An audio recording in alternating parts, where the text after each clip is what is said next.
Okay, we ready to go now?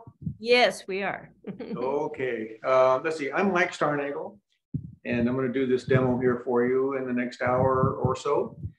And a little bit about my background, make it short because an hour isn't very long. I'm an illustrator. I used to be an illustrator. I'm a fine artist now. And as an illustrator, I did figurative work mostly. And I taught figure painting and drawing at college level for 25 years. And that's when I switched over to fine art. And so the figure is really what I do. I paint figure in all kinds of situations, some of it more abstract, some of it more representational. But it's something I really love to do. So I'm just constantly trying to invent new ways of really doing it. And I live in over in Indian Wells near Palm Springs, and it's getting to be hot now, so it's going to be interesting. But this is the, and if you have any questions, if anybody has any questions, if they come through you, I'm not sure, but I'd be glad to answer them. I can talk while I'm painting. I can chew gum and paint at the same time. So I'll be glad to answer any questions if you might have them. What I will do when I go through this demo is I will talk about what I'm doing and why I'm doing it. Not just to do it, but to show you what the thinking process is behind most everything I do. As you can see, the photo here, this is a photo I took a couple of people on the beach. I've done a lot of beach things. I'm a little tired of doing them right now. I'm gonna move on to something else. But I always like this photo, and I thought that this would be a good one to work on. I don't know how far I'm going to get in doing this in a short period of time, but I'll give it my best, and at least you'll give some sense of what I work and how I work. In terms of toning the canvas, and I use oil primed linen exclusively, even on my very large paintings. This is a small painting. I usually work up 4, 5, 6 feet.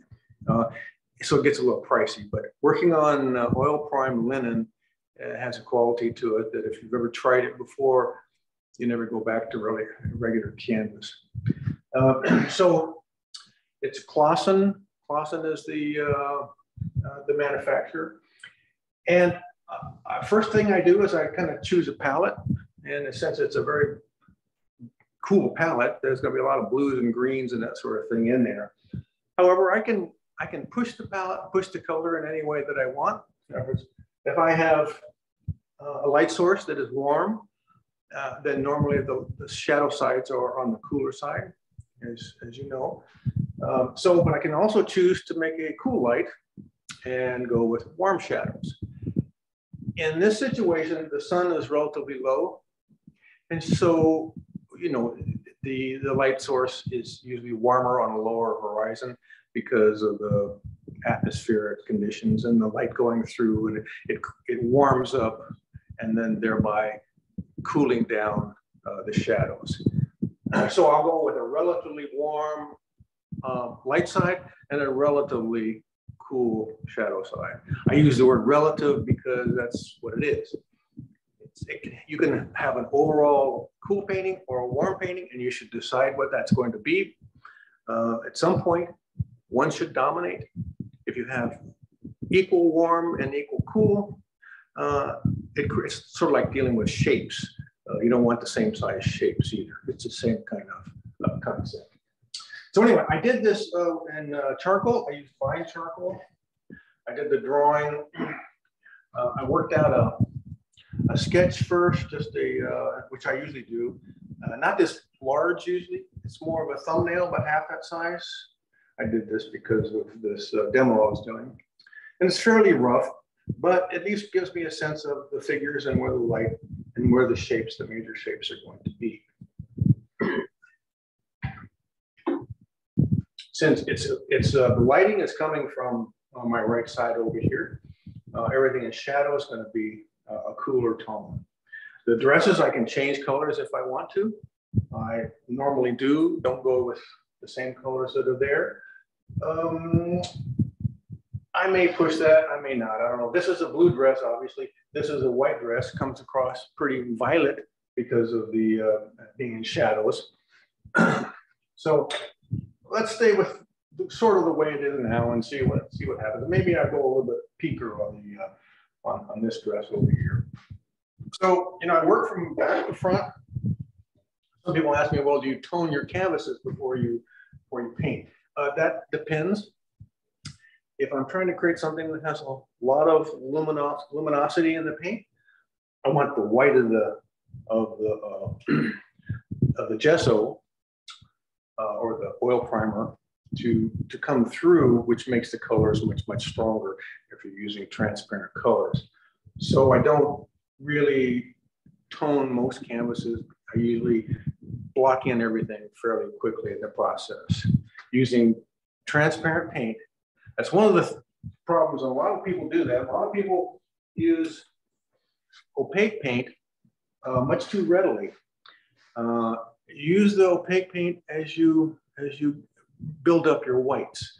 The light colors are opaque, and the shadow colors tend to be cooler, with the blues and the greens, and they're more transparent, as is alizarin crimson, lemon yellow, those kinds of things. Cadmium yellow, all the cads are opaque. So you kind of stay with the transparent colors where you can. So I'm going to block in just a background. I put in this yellow thing here to try to figure out what I was going to do. I'm going to do a kind of a sunset sky because I have a warm light source. So I'm going to block in. I use Signet brushes, Robert Simmons. This is a number 8. I've got a bunch of them that are a lot bigger, but for this purpose, that's probably what I'm going to use, at least to block in everything.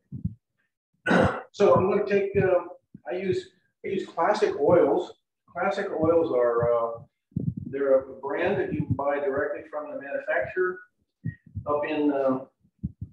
they're up in the Bay Area, and I've used them for years because they come in these large, show you the thing. Oh, they come in these large, 10-ounce tubes, and then you just stick them in a caulking gun. And I go through a lot of paint, so I use those. And then for my white, I usually buy a quart of white. But you buy directly through the manufacturer, and I find them to be every bit as good as Gamblin, because I used to use Gamblin, and I still use a lot of Gamblin colors.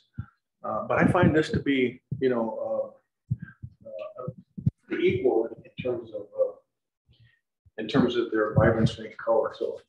So I'm going to tone down my color, so I'll put in a kind of an aqua background.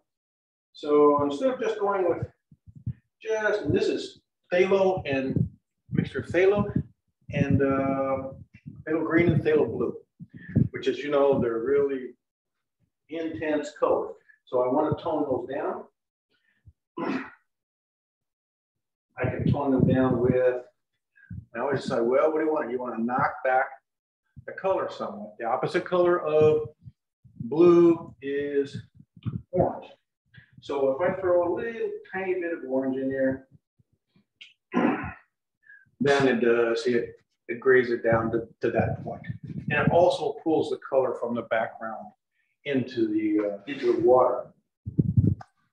So since we're just trying to cover canvas at this point, I'm not trying to stay within the lines. You want to stay loose. Most students that come to me, they want to learn how to loosen up. And first thing I tell them is, well, don't worry about staying in between the lines. And you just overdo everything, overpaint it, because you work from back to front, dark to light and transparent to opaque. So these faces will go over the edge. So I kind of pull them in just a little bit like this. So we know where the head's going to be, but we don't have too much information.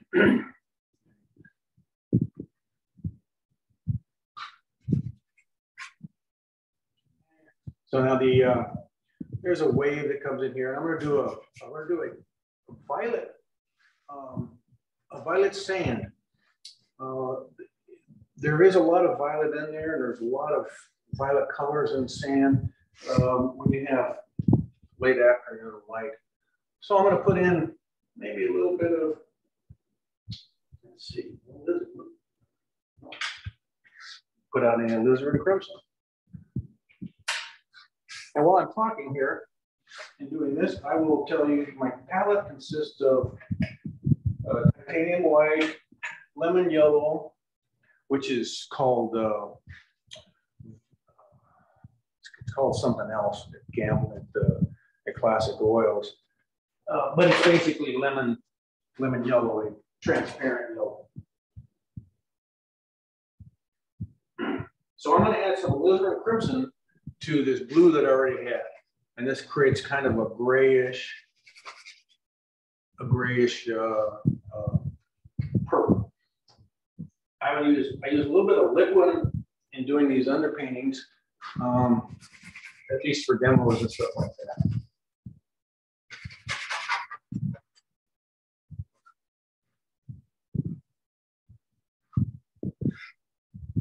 I could have also mixed up a nice violet tone with Viridian green because there's already green up here, but I already had green in there, so I didn't have to. Green, and I was used Viridian green with alizarin crimson, a little bit of white, sometimes a touch of yellow, makes a really nice violet. It doesn't just shout out at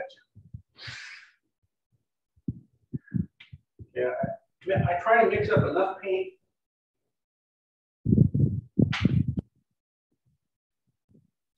here. If my violet becomes too strong, like maybe that is, I just stick a little bit of this lemon yellow in there. Yellow being the opposite color of violet. It'll always gray it down. I don't use black. I don't use black to gray down colors. Only time I'll use black is when I have a little bit of, I need to really hit something really hard, and it's more like drawing on there. It's not for color, more for creating a dark accent. As this comes forward, as this ground comes forward, I want to get more towards the earthy tones, the ochres and stuff. So into the same batch of paint that I'm mixing up over here, I'll put a little bit of yellow ochre. Maybe even some more green. It kind of makes a, let's see, maybe throw a little orange in there. This is just sort of my underpainting. So this kind of creates a, just pull it up into that area like that. Kind of working in the negative shapes around these figures. And I redraw as I go. I correct the drawing if it needs to be corrected, and I try to push the drawing. As you can see, that I'm pushing the flow of the figure like this. This whole thing creates the movement, as far as I'm concerned, which creates a structure of kind of like an L, shadow, strong shadows coming this way.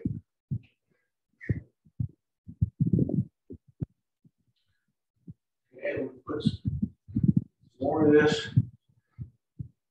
Sometimes, and people are afraid to do this, me being one of them for years, being afraid to put a lot of paint on. This is, this is sort of like plein air painting, although we're not painting outside, but it's still all in one. We're doing it all in one session. So. And I want the warm colors to come forward.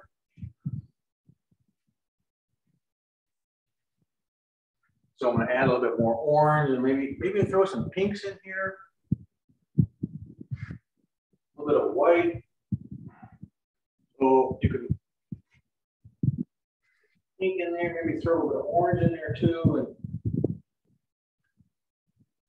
the trick is don't mix them all together. In other words, let them ride up on the surface move this thing over here. And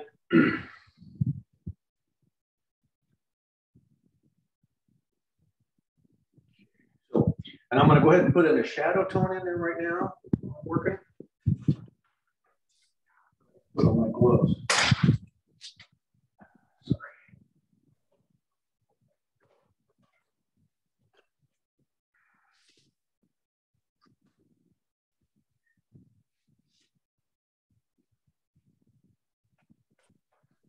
I've got most of the background in now, kind of the values that I think I'm going to start with. Then I'll push them darker, and then I'll bring them up towards the lights.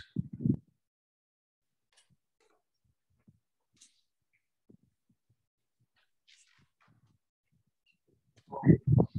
Shadows, as the shadows are closest thing to you, contrast is stronger as things come forward. You get more contrast in the foreground, less contrast in the background. I'm going to mix up the shadow color, and this time I'm going to try the green, viridian green with some alizarin crimson that I was just telling you about, with a little bit of radiant yellow there. This creates a kind of a dark blue shadow. Now, if I want to make it a little warmer, more towards the purple, I'll just add a little bit more red, alizarin crimson. See, viridian and alizarin crimson are both transparent. So, yeah, like that there. Because the purple violet is contrasting with its opposite color being the yellow green next to it.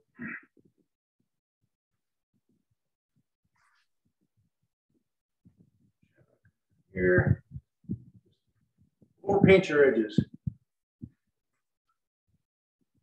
Keep those white, especially if you're doing like me here and you're not using a tone canvas. That's one of the advantages to toning your canvas first. You don't have to worry so much about this. White's coming through. Okay, the shadows they're darker around the figure casting shadow. So I'm going to just add a little bit more blue, ultramarine blue, deepen them right in here. But just keep them really simple for now. You don't want to draw a lot of attention to the detail. The viewer gets the idea. Let the viewer add a lot of stuff. Okay, so now here's the tricky part, trying to get the dress. You got a white dress.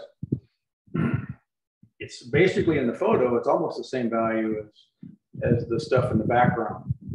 Which ain't gonna work. You gotta decide which one's gonna be lighter, the background or the dress.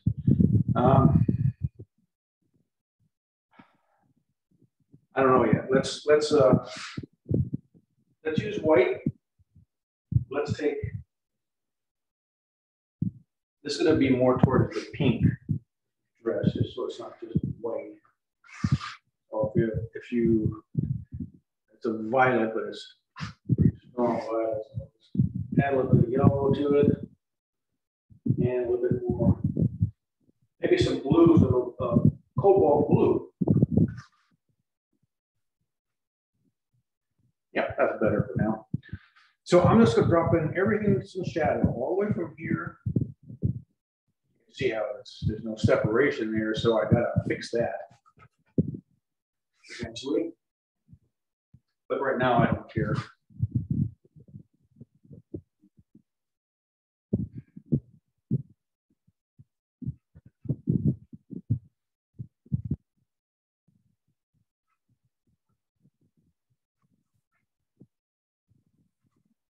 I'm just blocking them in now.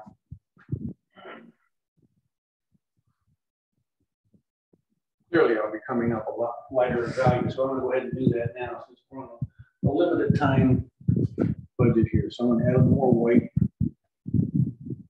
I'm just going to start to get the flow of the fabric. Basically, that's what I want to do when I have this all come out here. And a lot of movement to it.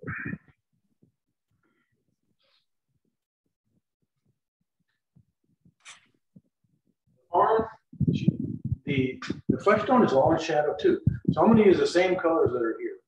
but they're much darker. You can see the arm, everything. They're silhouetted against the background. So if I use some yellow ochre,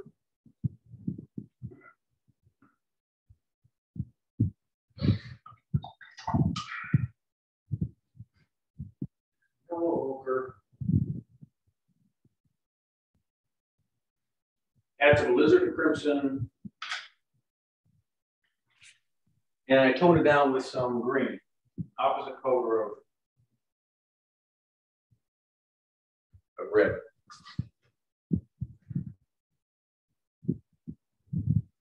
So I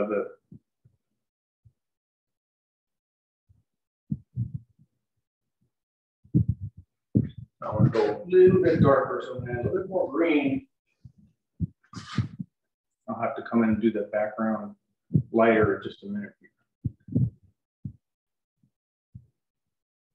Now just like stick figures for now. This area is all in shadow. Looks a little strange right now. I don't know. This whole face is in shadow. So you got to think in terms of not painting things, but rather shapes. A little more red. Legs down here, so there's a leg here.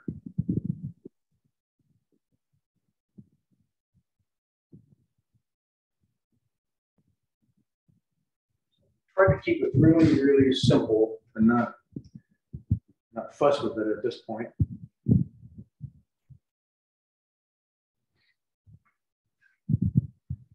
I just want it to contrast enough, which it doesn't do up here. And here, this leg, foot is receding, so it's foreshortened as it comes forward.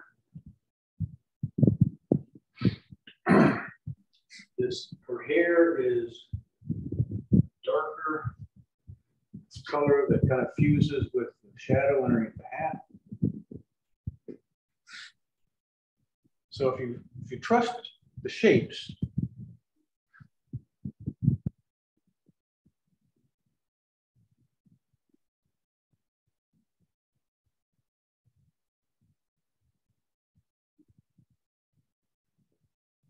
keep them simple. Now we're going to work out some of the drawing here, which is totally off. It's an armpit here. So I'll come back in with the darker tones. Armpit. Arms.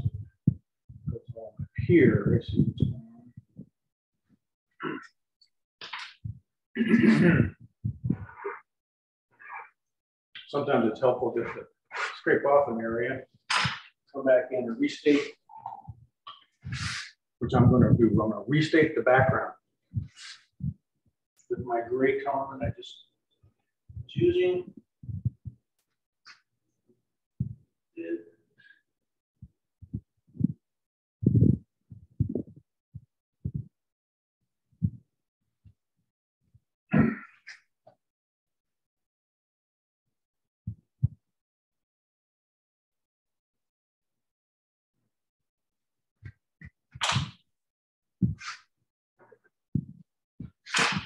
Lighter than that.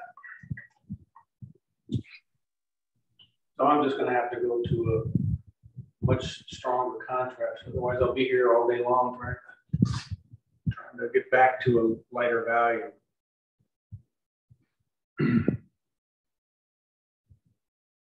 So I'm just drawing the negative space around the arm now.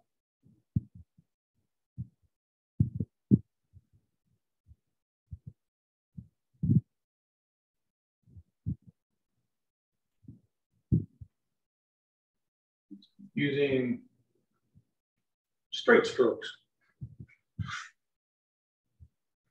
So now it reads, and I'm more comfortable because I don't want it to not read. So this is where the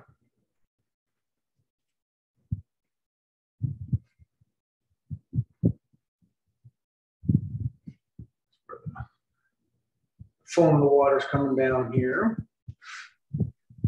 It's coming between the figures over here. I've been getting underpainting there, so I'll have to deal with that a little bit here.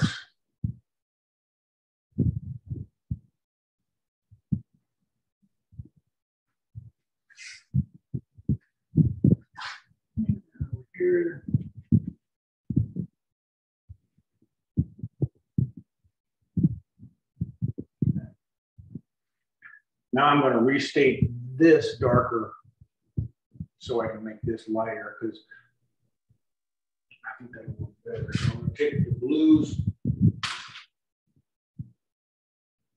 greens, mix them together, add some white, just to basically create a two blues, so violet to that.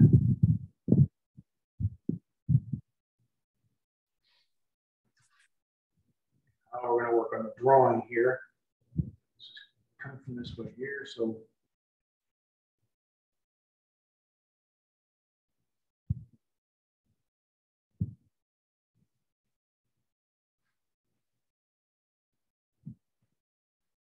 if you let some of the natural flow of your arm while you're working, try to get into that just a little bit. If this comes forward, we're going to be letting some of we're going to lighten this up because it's going from dark to light. So let me get this set up here first.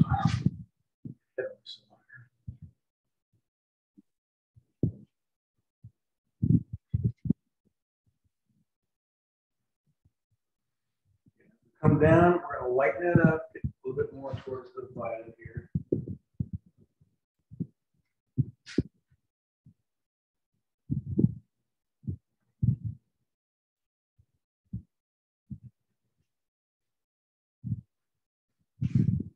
So let some of those, have fun with trust yourself just a little bit. And try to keep your arm loose. You know, don't paint like this. It's hard to stay loose at a small scale like this. I do recognize that.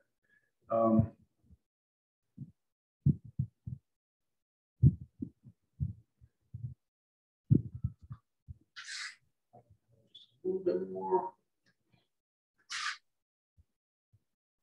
I'm trying to get the values of the background correct before I start working on the dresses and stuff. Because if they're incorrect, then no matter what I do with the dresses, they're not going to work out.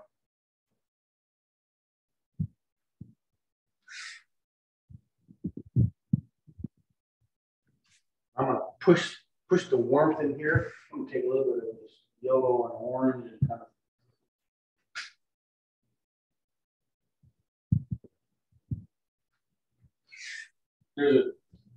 if you don't mix all your paint together, sometimes you have to mix it all together. But in this case, I have some yellow and some blue and stuff on there. And I'm not mixing it together. I'm just going to let it do its thing.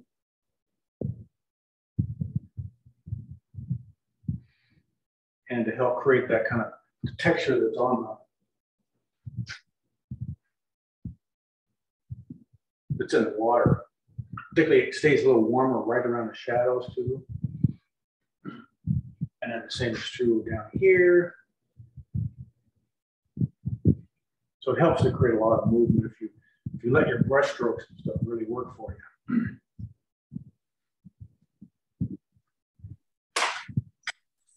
We'll go back and do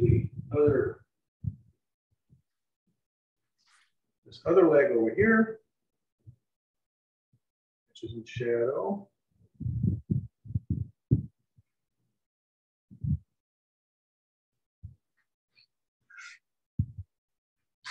Now, push this one darker back here too. Oops. Messed up my drawing here, didn't I?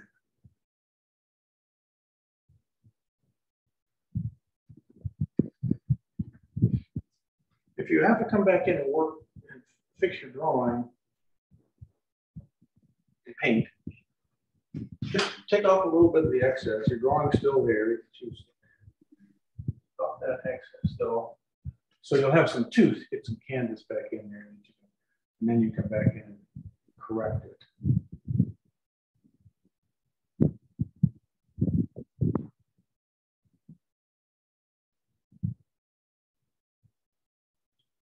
But sometimes you want to leave it like you know, we do there, but sometimes you just want to leave it, you know, with the simple brush strokes in there and let the eye put all the details in. Makes for a lot more interesting painting if you let the viewer create some of their own information in there.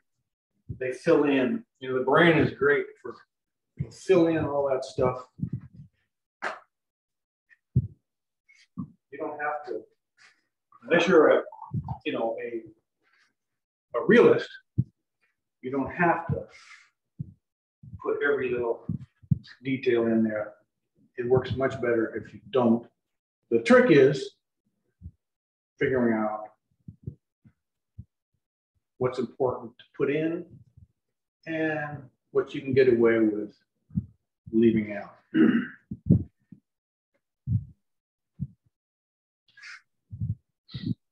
Okay, now this arm over here, it's kind of way behind her there, so it's just going to be a semblance of what's going on there. Now we'll go to the hat up here. The hat is a straw hat. So if I take just some yellow ochre, add it to the violet purple that I already had mixed there, I can mix a color that's a shadow, the shadow side of the hat. And then also the underside.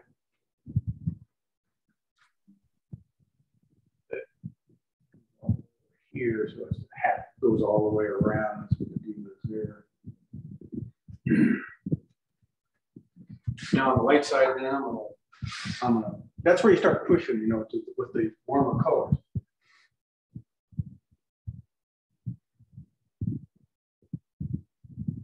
A little bit of this cad red light.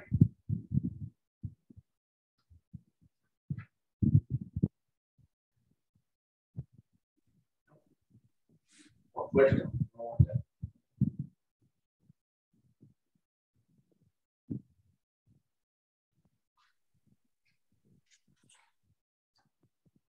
Took me years to quit from being lazy and scrape off the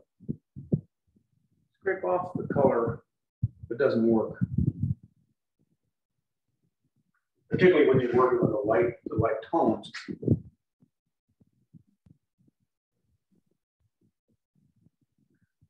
Leave that for now. The same thing for the, use as big a brush as you can get away with, by the way. It keeps you from getting too detailed. Like on a painting this size, I'm not going to paint facial features. I'm just going to paint in where the light's hitting the face and where it's hitting the front part of the shoulder area here.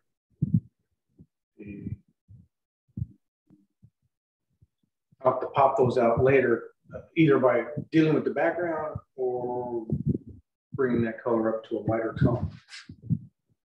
I'm just going to go ahead and bring it up right now.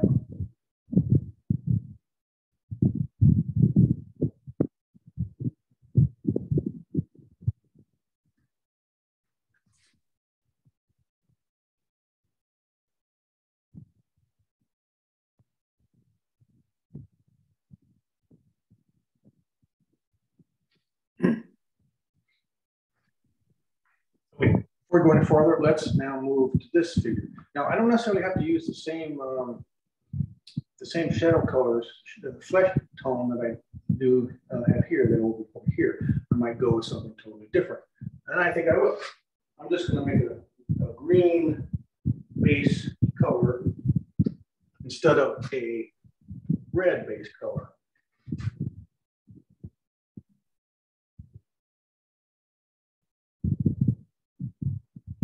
Because, you know, why not? A little too green, a little too dark.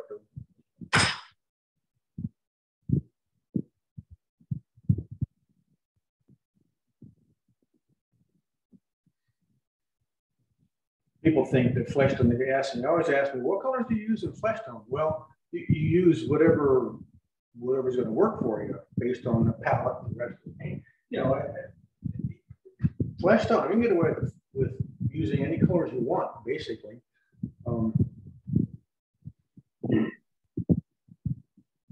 I may not leave it like this. I mean, and up around the face, I would add a little red to it. Right here, this is in shadow. Up to the neck, the side of the face is in shadow. That neck tendon comes down there. And there's hair in there, so I'll do that right now. Well, hair.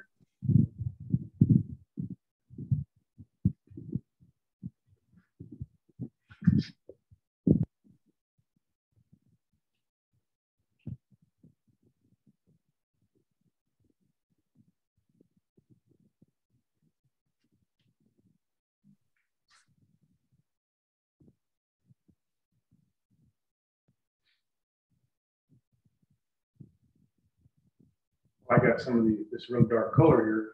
I can come back and begin to do some stuff in some other areas where you want a dark accent to help define some of the form.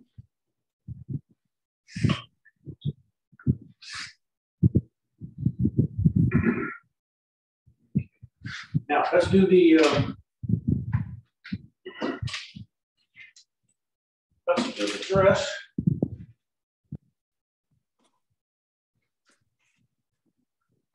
Liking the big shapes before I come back and put any folds and stuff. Kind of try to use a middle tone and then push them darker and then bring up the lights at the end. So if you split at this, the blue shadow is much deeper than white. Blue. I'm going to use cobalt blue, and I'm going to tone it down with something that's still around here, but I want to make it darker than the background color. So I mean, this is real strong blue, so that's not going to cut it. So I'm going to tone that down with some of the green, and then maybe with a touch of orange, because orange again is the opposite color of blue. And this creates a toned down color like that, which is too green for me. I don't like it. It'd be okay, but I don't like it. It's the right value, just the wrong color. So I'm going to get some phthalo blue in it. Just put a little bit of that in there. Oops.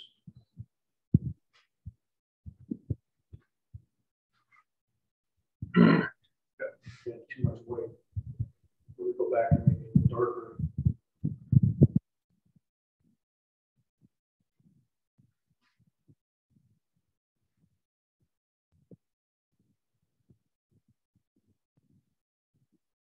Okay, that's good.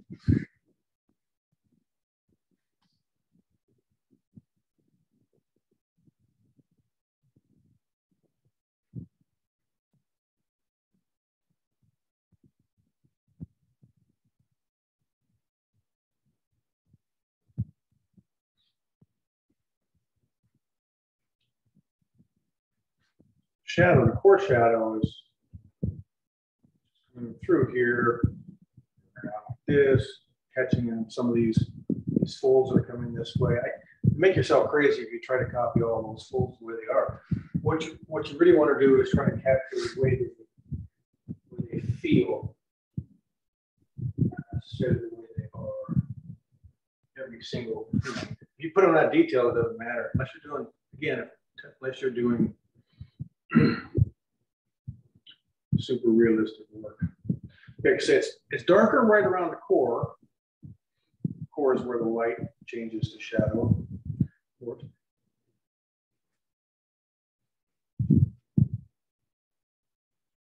Making sure I get rid of all that white.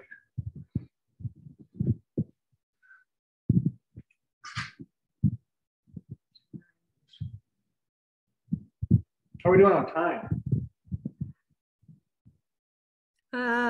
We're good. About 15 minutes left. Okay. I gotta paint faster. Well, you just do what you can. It looks Yeah. great. It looks great. Yeah, I'll do what I can. And I'll finish it, and then I can send it to you, and if people want to look at it, see what I've done. I'm clearly not going to finish it here. Yeah, that would be wonderful.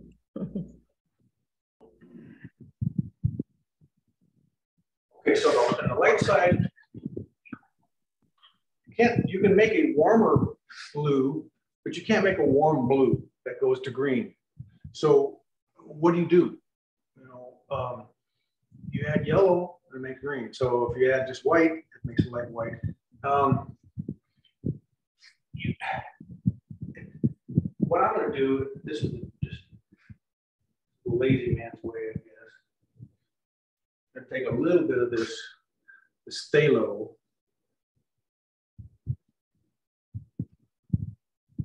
For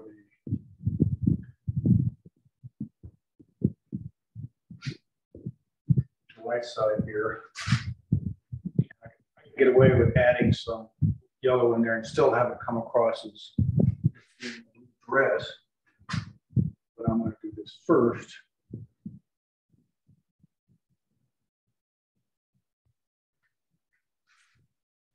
You know, as I just put down a stroke or two, and then I go back and pick up some more paint. I'm going to try to pick up some light here. It's not on the photograph, but I want to do that. Just a little bit of information in there.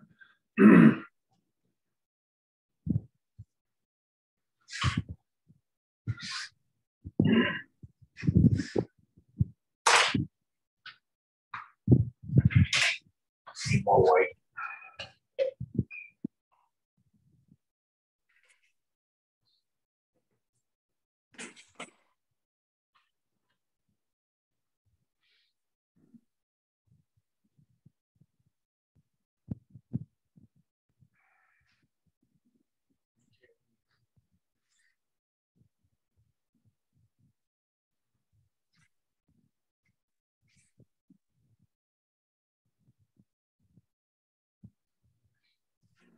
Got to push some contrast. I'm going to push the background.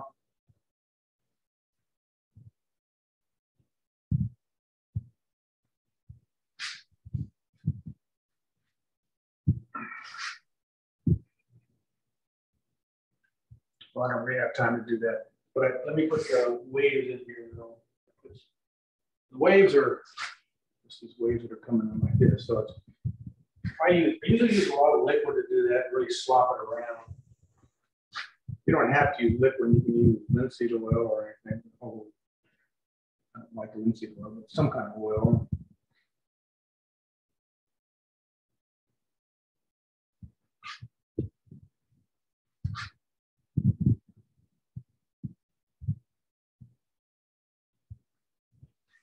Look for areas where you need to create contrast. The way these waves work is there's light on top, and then there's shadow underneath. So you want to put a bluer shadow underneath, darker. And not gray, it's a little too blue.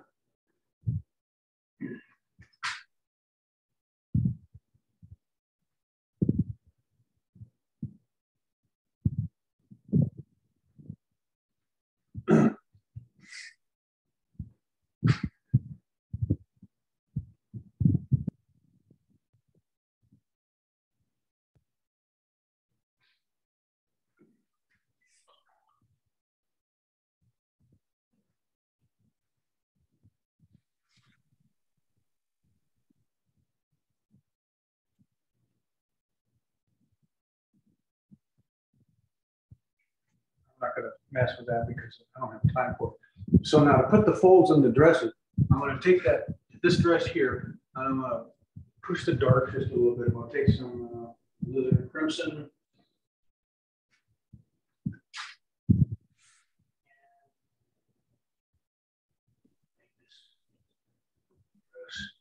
pink dress or whatever color this is. Start giving it some form.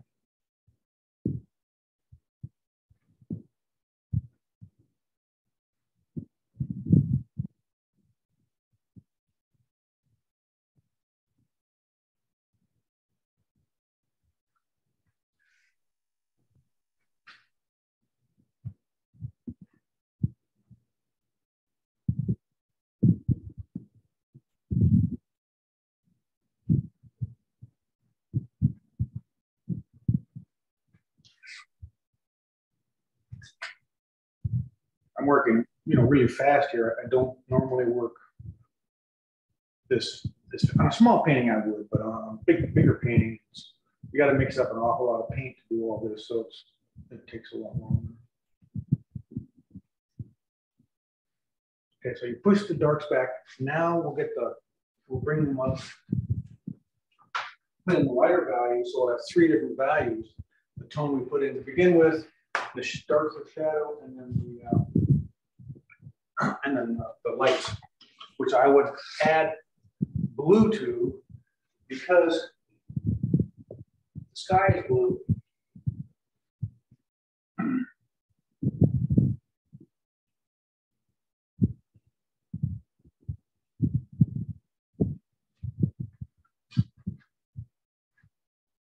But they're still in shadow, so blue.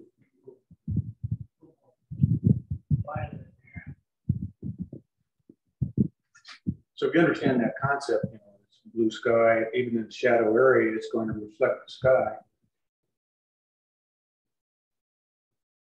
And that's what I do. I spend a lot of time getting those temperatures correct. This thing.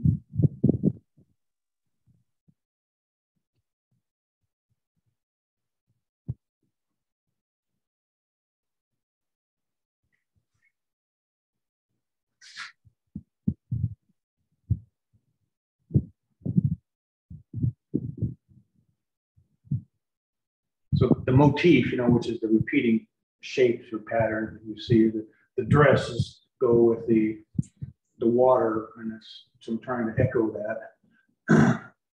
So I would fool around with this, some more.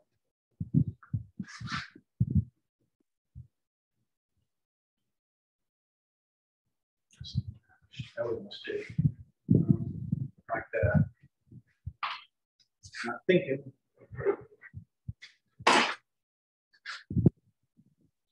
This has to recede as it turns, into the background there.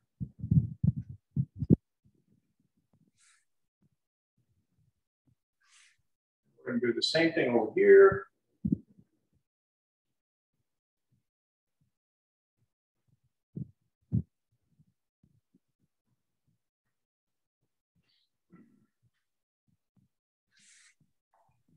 Warms up on our face now.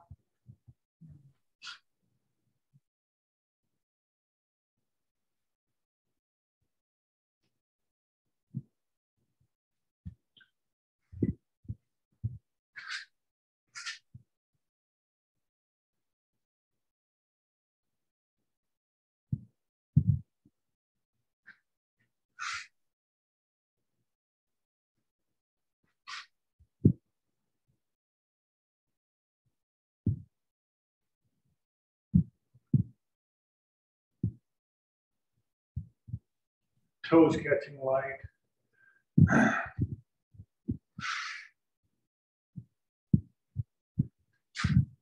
Bring up the arms just a little bit here. Bring up a little bit more of that pink that's in here up.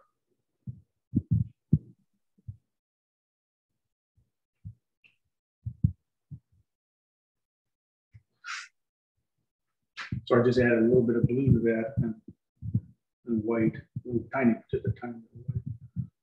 White can kill any painting, too much white.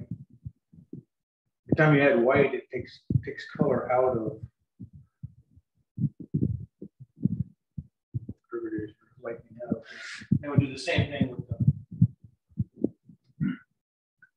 the legs, except the legs now are reflecting this warmer tone in here.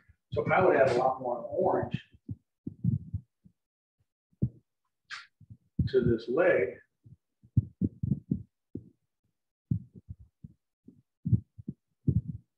Even though it's in shadow, of course. This leg, I would not bring up as much of this because I want to sit back. Do it a little bit.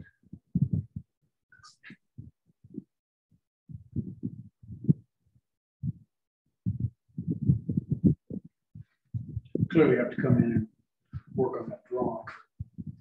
It's not going to happen right now. Okay, let's do this hat over here real fast.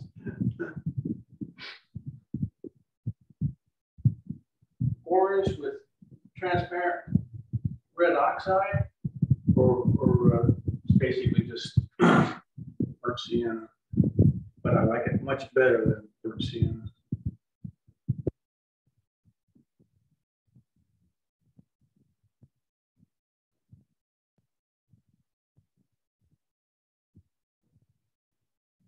Shadow side, clean your brush, white side.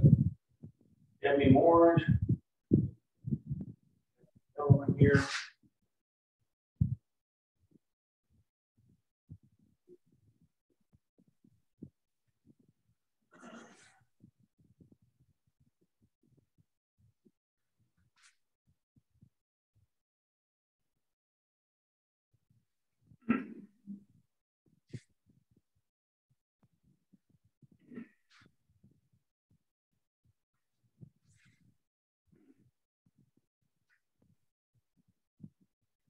Just took some white with radiant yellow. Make that so this hat contrasts a little bit.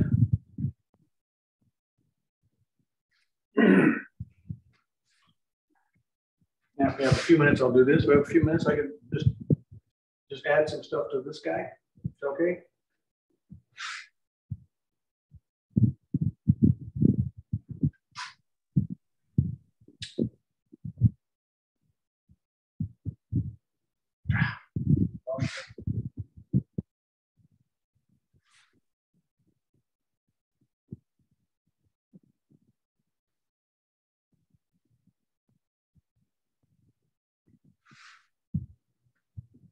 Just the part where you come back in, and if you have to use some line work, you know, do so.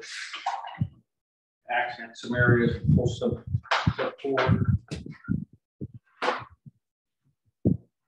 Okay, Michael, there are 3 minutes left till 5, but you can go however long you'd like. So just let me know when you want to finish up. Okay.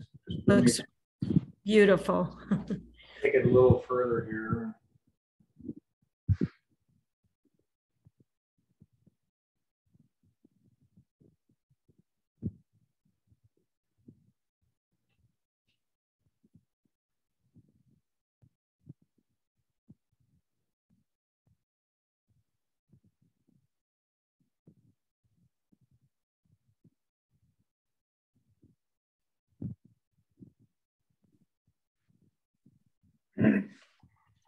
So in order to push the color here on the dress,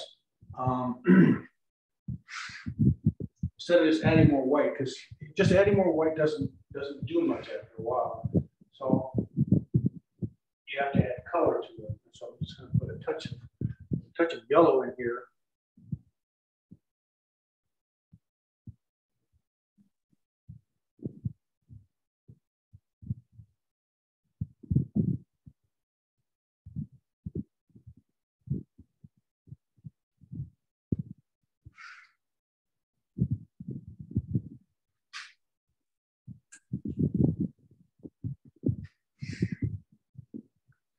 Much yellow.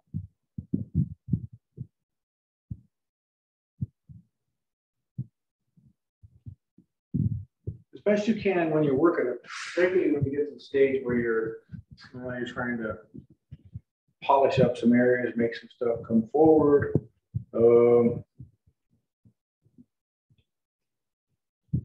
try to just because we're working wet into wet, there's a lot of paint on there. So just try to make a statement, and that's where they get that term, you know, your marks, you know, which I hate. But that's what they are, just your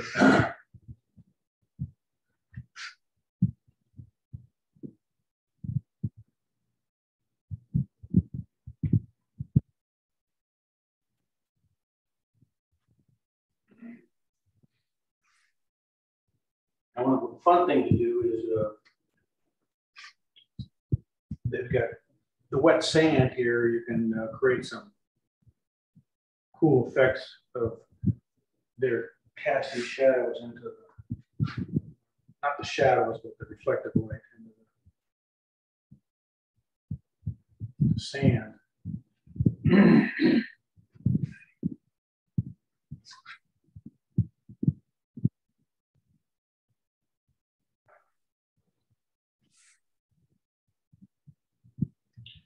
And then you have to do the same thing in the shadow area, but it's darker.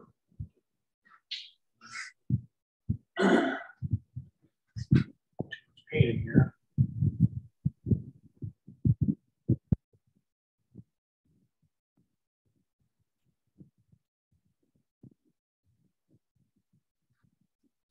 Darker than that.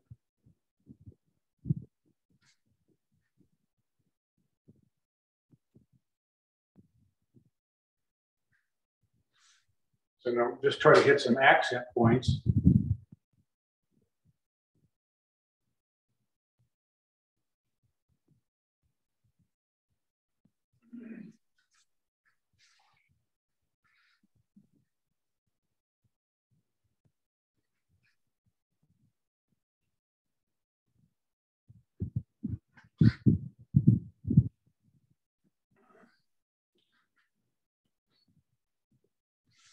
Let's put some reflective light from that arm over here.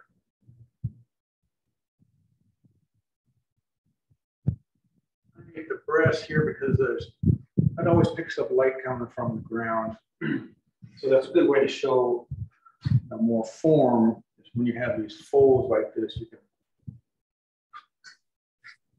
drop a shadow, not a shadow, but a tone of reflective light. Don't overdo it. A little bit of that goes a long way.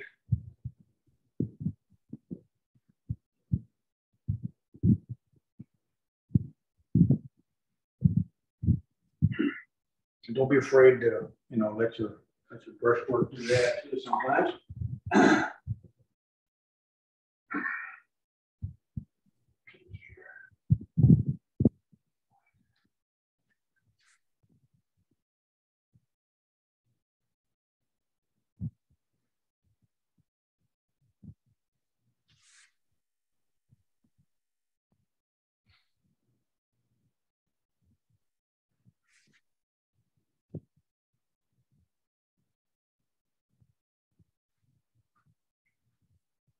They're trying to pick up some light that's coming, trying to define this hip here.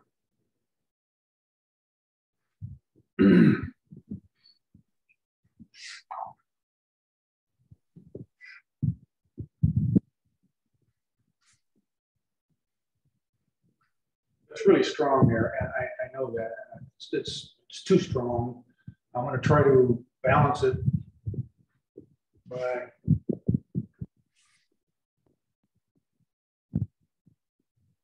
bringing some color.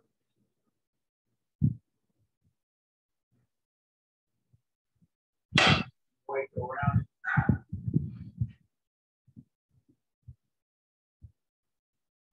It's not white by itself. It's just it's white, some blue, yellow in there.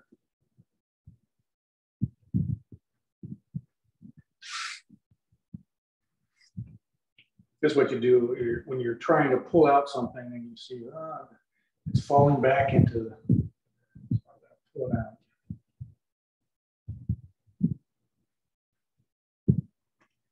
do that. And then if it's coming forward too much, then just pull up the warmth here, pick up some of this orange that's over here.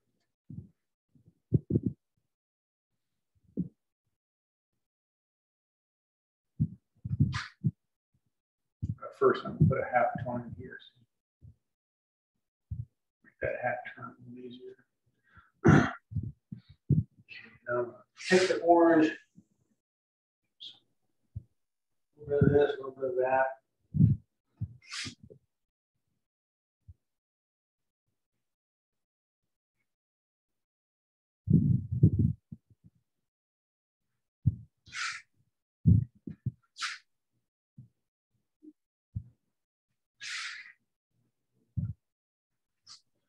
If you know John Assaro's work, he's famous for doing this kind of stuff.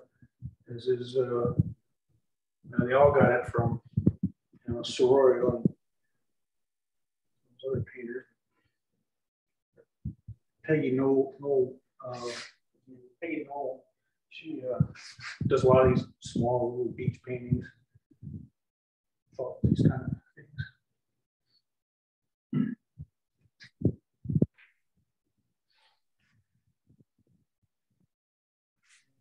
Okay. I haven't, obviously I haven't stepped back. Pull some of this color up in here. I need some color up in here, sorry. So put some more of that reflective warmth I was telling you about that comes from here. Particularly when you emphasize this, then you see, oh, I got to pull some more of it up in here.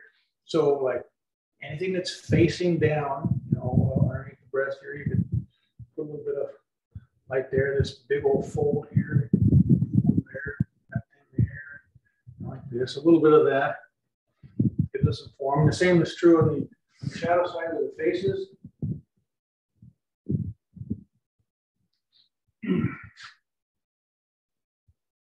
Pull up a little bit of the light, but a little bit of form. Now, let's see if I can make that face look like something other than a block of wood here. Let's see. And now, I'll let you guys go ahead and cocktails here. Let's see.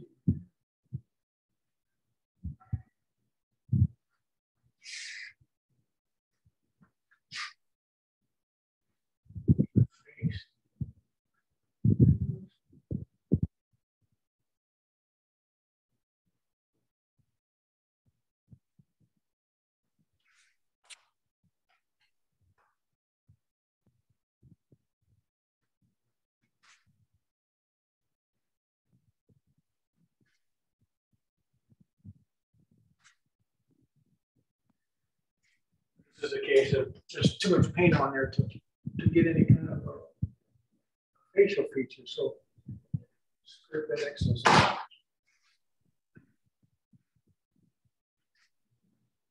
I can restate the background.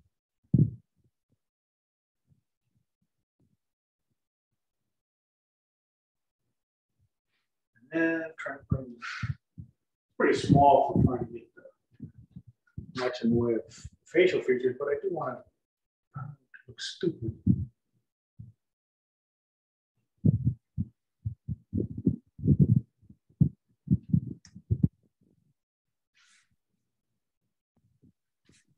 And bring the hair down.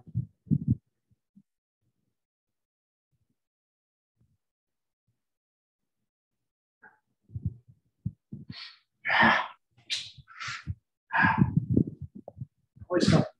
You rush through it, that's what happens.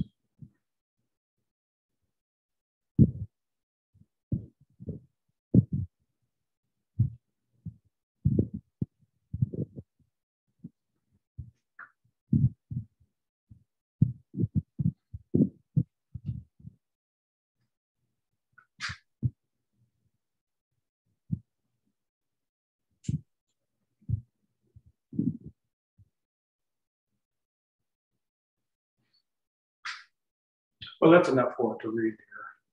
Let me just pull this up just on this side of her face over there.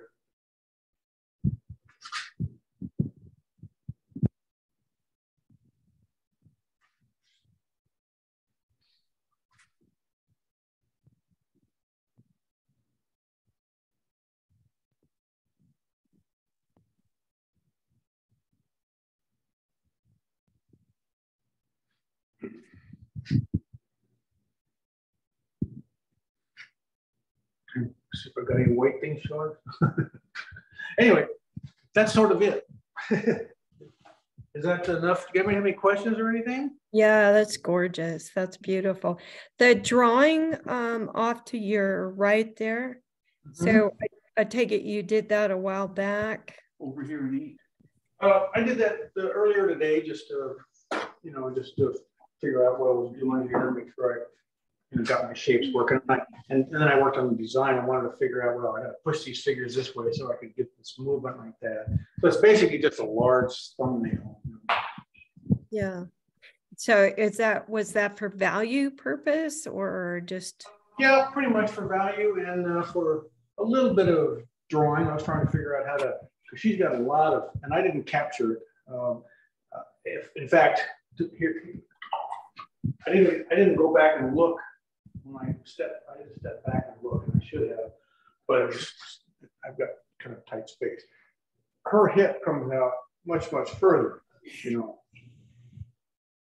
kind of like that. And so that movement where you had this kind of S thing coming like this, I was just trying to pick that up and I didn't really get it, but I get some of it in here. So and this, if you emphasize this and it gets the movement, it's a lot more defined that way. And then if you put in some of these darks, which I did not do, here it would help get the movement going. If you want to put some of those darks in, for some reason didn't get around to doing that here, but I would have. But just that kind of thing.